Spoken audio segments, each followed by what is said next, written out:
Hello and welcome back to the lesson. The subject is meetings, compliance, and administration. We are on the second topic, which is a professional framework of the corporate secretarial profession. We are studying the professional framework of the corporate secretarial profession. In this lesson, our focus is on the required knowledge, skills, and competencies. And therefore, by the end of this lesson, you should be in a position to explain the required knowledge, skills, and competencies of a corporate secretary. As a corporate secretary, what knowledge are you required to have? What skills should you have? And what are the competencies? That's what we intend to study today. Most of you are training so that you could, at some point in future, operate as company secretaries. And to be an effective corporate secretary today, one must possess a unique blend of technical legal knowledge, operational skills, and strategic behavioral competencies. So we are studying three things today. There is knowledge, skills, and competencies. Let's begin with the knowledge. Knowledge, right? Because I've said for you to be an effective company secretary, you have to possess unique blend of knowledge, skills, and strategic competencies. The role today has shifted from being just a minute taker to a chief governance officer who serves as the primary advisor to the board. Today, the company secretary is the chief governance officer, number one. Is also the main advisor to the board. You understand? Yes. And it's important to understand that the framework, the professional framework, outlines the requirements as defined by the Institute of Certified Secretaries and also the Kenya Accountants Secretaries and National Examination Board. If you are to understand or know the kind of knowledge that is required, just look at the KASNEB syllabus for company secretaries. So we have the core knowledge areas.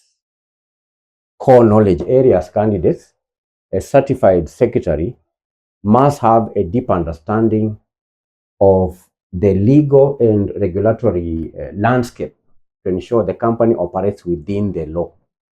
So the first thing is having deep understanding of the corporate law. One is the corporate law. Corporate law and procedure.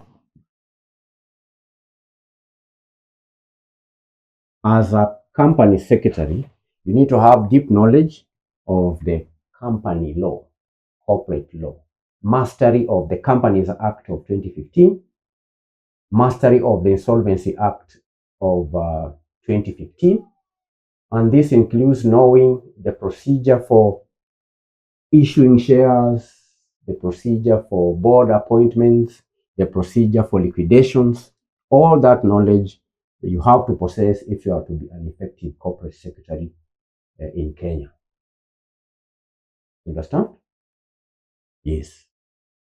Corporate law and procedure. Procedure in various things like issuing of shares, forfeiture of shares, and so on. Very important. Then number two, this is one. Number two, we have governance frameworks. Governance frameworks. Now, apart from the Companies Act, the Insolvency Act, the procedures, you also need to have a deep knowledge of governance frameworks. This is expert knowledge of frameworks like the Mongozo Code for state corporations. We also have the Capital Markets Authority Corporate Governance Code for private companies. You understand? Yes.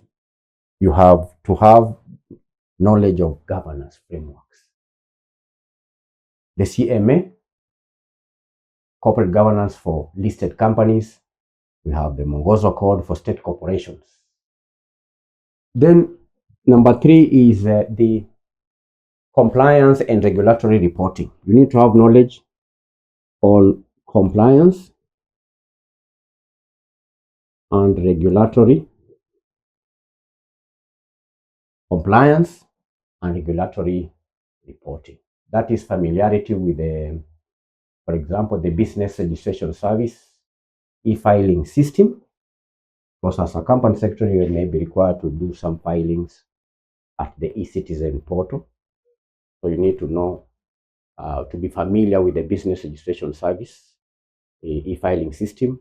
You need to understand the Data Protection Act, the anti-money laundering regulations, and so on.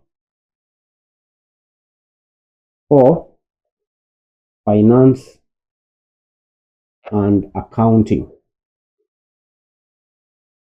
Finance and accounting. As a company secretary, you also need to have the ability to interpret financial statements, to understand capital markets, and advise on finance for decision making. That's why one of your units in the CS syllabus is finance for decision making. You need to have knowledge in finance, knowledge in accounting, knowledge in budgeting, knowledge in concepts like time value of money, capital budgeting. You need to have understand the principles in finance and also accounting, so that you can ensure the board understands things like fiscal implications of their resolutions, because you are the primary advisor to the board. The board may be required to make decisions that are financial in nature or touch on accounting. They may want to seek advice, and as a primary advisor of the board, you also need to have some understanding on finance for decision making. Understand? Yes. That is 1. Knowledge. Knowledge.